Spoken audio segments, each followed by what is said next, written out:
morning, students. Today we study the second chapter of the macroeconomics, that is the banking. General life में bank का बहुत अधिक use होता है. There are two types of the bank. One is the commercial bank and the another one is the RBI or the central bank. जितने भी bank हम लोग देखते हैं, चाहे SBI हो, बैंक ऑफ बड़ौदा हो, या जो भी बैंक हो, यूको बैंक हो, वो सब जो हैं कमर्शियल बैंक के अंतर्गत आते हैं.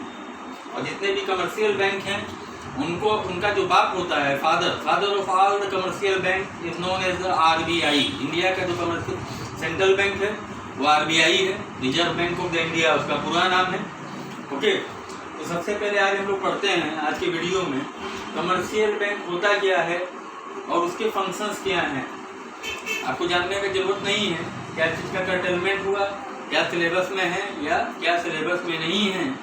Being a student of the commerce, you must have to be know about commercial bank and its function, or how does commercial bank operate, or how does commercial bank work. commercial bank किस तरीके से काम करता है, किस तरीके से work करता है, ये समझना बहुत ज़रूरी है. क्या आपके सिलेबस में है या क्या आपके सिलेबस में नहीं है वो बात की बात है. लेकिन कभी भी जाएंगे आप आगे की स्टडी करेंगे या कॉमर्स के स्टूडेंट हैं तो आपको ये जानना आवश्यक हो जाता है कि कमर्शियल बैंक क्या है, क्या इसके फंक्शन है. Commercial bank is institution. Commercial bank क्या है, एक तरह का इंस्टीट्यूशन है जो कि deposit which accept the deposit and borrow the fund for the investing purpose to the borrowers. जो हाउस होल्ड से या सरप्लस यूनिट से जो उनकी डिपॉजिट होती है उसको वो एक्सेप्ट करता है, और जो डिपॉजिट होती है उसको बोरोवर्स को, लेंडर को, the person who are in need of the fund for the purpose of the investment, और in order to earn profit, उनको प्रॉफिट करने के लिए यदि पैसे की ज़रूरत है तो उनको जो है क्या करता है, बोरो करता है. ठीक है, तो अब कॉमन का क्वेश्चन है कि कमर्शियल बैंक जो है वो ऐसा क्यों करता है, उसको क्या फ़ायदा है. भैया आपसे पैसा लेगा, दूसरे को देगा, उसको कोई फ़ायदा नहीं है. तो वही हम लोग समझेंगे कि कमर्शियल बैंक किस तरीके से प्रॉफिट कमाता है.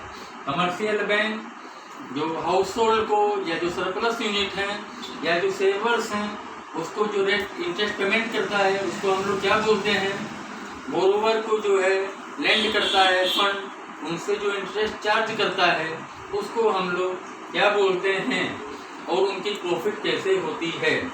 सपोज कीजिए आप एक पर्सन हैं, आप अपना जो भी सरप्लस पैसा है कहाँ पर जमा करेंगे, आप अनडाउटेडली कमर्शियल बैंक में जमा करते हैं. 10,000 रुपया, 20,000 रुपया जो भी आपने जमा किया, कमर्शियल बैंक आपको आपकी डिपॉजिट पे कुछ इंटरेस्ट देता है. अज्यूम कर लीजिए 4% जो है कमर्शियल बैंक आपको इंटरेस्ट दे रहा है.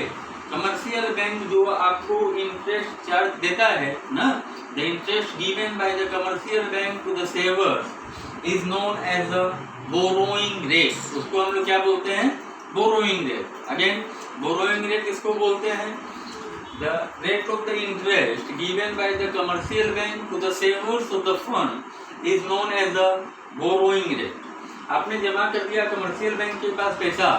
अब कमर्शियल बैंक का काम क्या है, उस पैसे को आगे बढ़ाना, ऐसे लोगों को उस पैसे को लेंड करना, बोरो करना जिनको प्रोडक्टिव पर्पस के लिए उस पैसे की ज़रूरत है ना. आपको कितना इंटरेस्ट दे रहा है कमर्शियल बैंक, 4% ना, और जिसको लेंड कर रहा है बोरोवर को जो है उसे चार्ज कर रहा है कितना, 6%. आप ही का पैसा है 10,000 रुपया, 10,000 रुपया आपको 4% बैंक ने इंटरेस्ट दे दिया, that is known as the borrowing rate. और 10,000 रुपये की किसी थर्ड पर्सन को ज़रूरत है प्रोडक्टिव पर्पस के लिए, तो कमर्शियल बैंक ने उसको क्या कर दिया, लैंड कर दिया, कर्ज दे दिया, उधार पे दे दिया, और कमर्शियल बैंक उससे क्या करेगा, इंटरेस्ट चार्ज करेगा. सपोर्ट कीजिए 6% जो है इंटरेस्ट चार्ज करता है कमर्शियल बैंक बोरोवर से.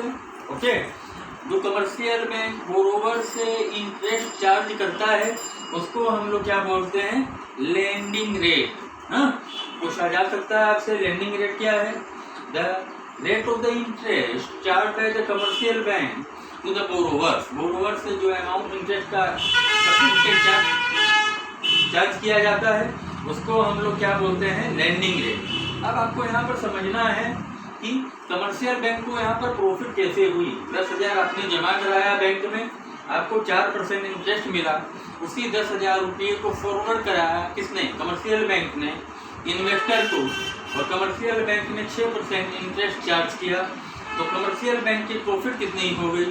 6% मिल रहा है और 4% कमर्शियल बैंक आपको दे रहा है, तो कमर्शियल बैंक की प्रॉफिट हो गई 2%, जिसको कि इकोनॉमिक्स के लैंग्वेज में हम लोग क्या बोलते हैं? Split, SPREAD, that is known as the split. Okay, अब हम लोग को पढ़ना है आगे।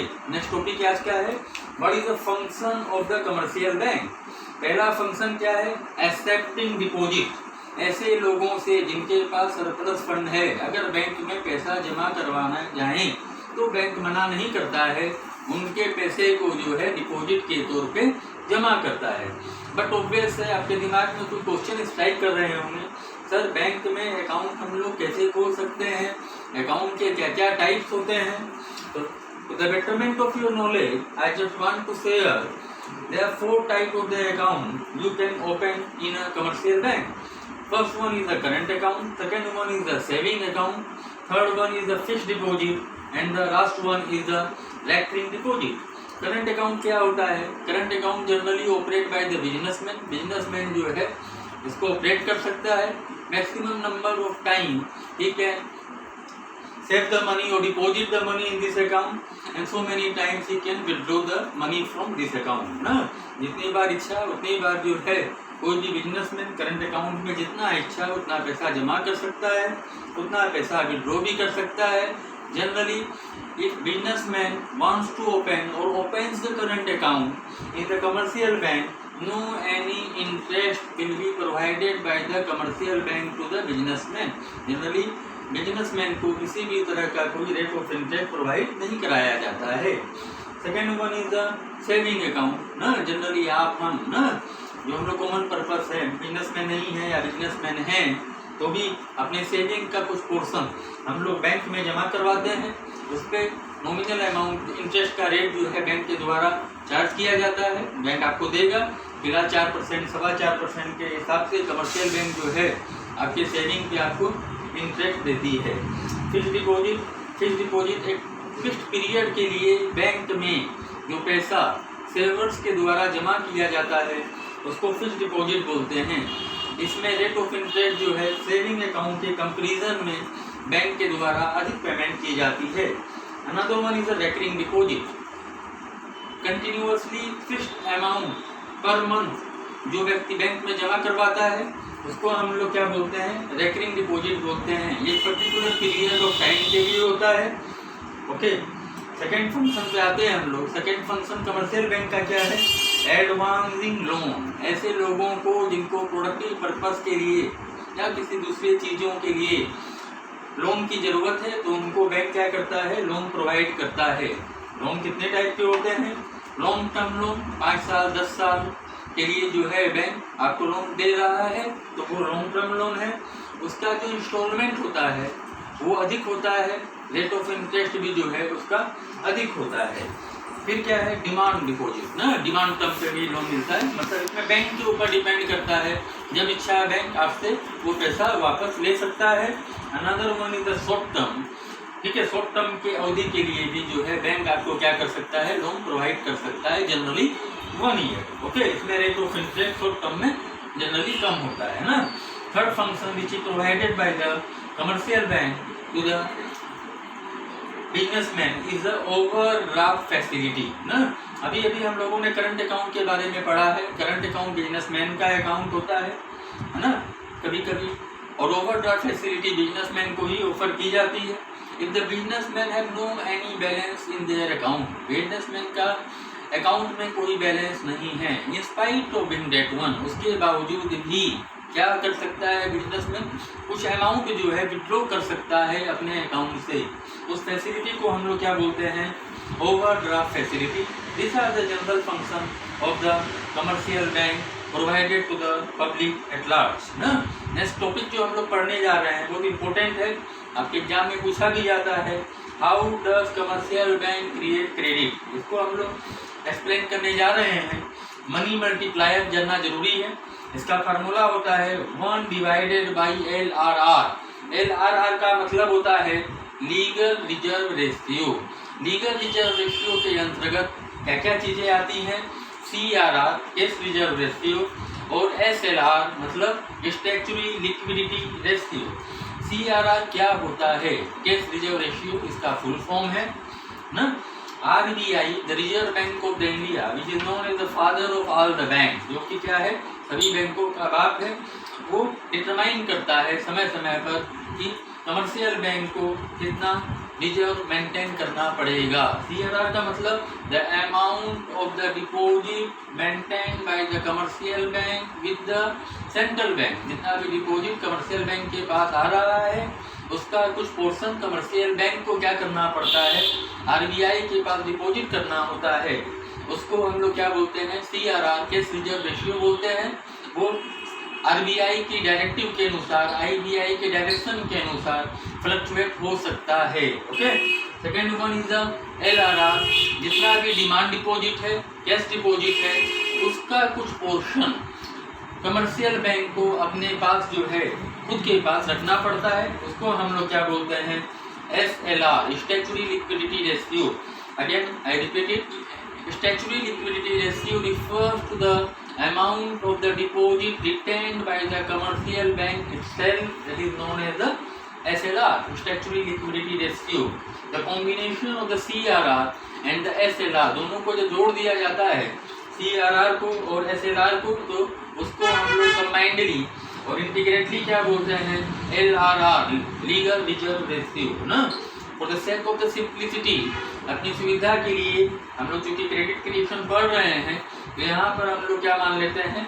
LRR 10% है तो मनी मल्टीप्लायर का फार्मूला होता है 1 डिवाइडेड बाई LRR, मतलब 1 divided by 10% is equal to 10 times. मतलब बैंक में जितनी भी आपने डिपॉजिट की है उसका 10 गुना, मतलब 1000 रुपया भी आप बैंक में जमा कर रहे हैं तो 10,000 रुपये तक का लोन जो है उससे आप क्या कर सकते हैं? दे सकते हैं। ये क्लियर? तो क्रेडिट क्रिएशन जब हम लोग पढ़ रहे हैं तो उसके लिए कुछ हम लोग एजम्पशन करते हैं। एजम्पशन पहला क्या है कि there is only one bank in the economy. पूरे इकोनॉमी में क्या है? एक ही बैंक है, एक के अलावा दूसरा बैंक नहीं है। And the second assumption is all the transaction are made through check और बैंक। जितने भी ट्रांजेक्शन होंगे चेक के जरिए होंगे या बैंक के जरिए होंगे। आपके नॉलेज के इंक्रीमेंट के लिए मैं बताना चाहता हूँ, बैंक जो भी लोन देता है आपको, उसके लिए जो है आपका एक अकाउंट बैंक में ओपन होता है, लोन अकाउंट। बैंक जो भी लोन आपको प्रोवाइड कर रहा है उतना अमाउंट जो है आपके लोन अकाउंट में क्रेडिट हो जाता है, मतलब ट्रांसफर हो जाता है। आपको क्या करना है? उस पैसे को विड्रॉ करना है। Okay, it very clear. Withdraw करना है जितनी आपको ज़रूरत है, क्योंकि उसी पर जो है आपको इंटरेस्ट पेमेंट करना होगा। जितना पैसा आपने विड्रॉ किया उससे कुछ परचेजिंग किया, और अभी अभी हमने बताया है कि ट्रांजेक्शन किसके जरिए होंगे? बैंक के जरिए होंगे, और इकोनॉमी में एक ही बैंक है तो वो पैसा वापस लौट के कहाँ चला गया? बैंक के पास चला गया। यदि पूरा पैसा भी आप निकाल लेते हैं और उसका एक्सपेंसेस खर्च कर देते हैं तो वो पैसा दोबारा जो है लौट के बैंक के पास चला जाता है। ये क्लियर ना? तो प्राइमरी डिपॉजिट, एक डिपॉजिटर आता है 10,000 रुपया बैंक में जमा करता है, ठीक है, this is known as the primary deposit. जो पहला अमाउंट डिपॉजिटर बैंक में जमा करता है उसको हम लोग प्राइमरी डिपॉजिट के नाम से जानते हैं। 10,000 रुपया इन्वेस्टर ने बैंक में जमा किया। LRR कितना मेंटेन करना है आपको? 10%। 10,000 का 10% कितना होगा? 1,000 रुपया। 1,000 रुपया बैंक अपने पास और जो है किसके पास रखेगी? RBI के पास। बैंक जो है कितना क्रेडिट दे सकती है उससे? 9,000 रुपये का बैंक जो है दूसरे लोगों को क्रेडिट दे सकती है। क्रेडिट जो 9,000 बैंक ने दिया वापस लौट के बैंक के पास वो आ जाएगा, क्योंकि इकोनॉमी में एक ही बैंक है और सभी ट्रांजैक्शन बैंक के जरिए हो रहे हैं। जो 9,000 बैंक के पास वापस आया लौट के, उसको हम लोग डेरिवेटिव डिपॉजिट या सेकेंडरी डिपॉजिट बोलते हैं। उसका भी 10% बैंक मेंटेन किया। 9,000 का 10% 900। अब बैंक के पास कितना बचा? 8,100। इसको बैंक फिर क्या कर सकता है? दूसरे पर्सन को लोन दे सकता है। मतलब ये प्रोसेस बैंक कितनी बार कर सकता है? 10 बार कर सकता है। और टोटल क्रेडिट क्रिएशन जब आप कैलकुलेट करेंगे तो 10,000 इनिशियल डिपॉजिट थी और LRR 10% था, है ना। तो यहाँ पर मनी मल्टीप्लायर के फार्मूला में हम लोग जब पुटअप करेंगे 1 डिवाइडेड बाई LRR, तो वहाँ पर 10 टाइम्स, मतलब जितनी इनिशियल डिपॉजिट है उसका 10 गुना बैंक क्या कर सकता है, क्रेडिट क्रिएशन कर सकता है।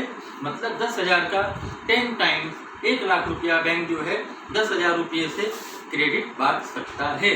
I think it will be very clear.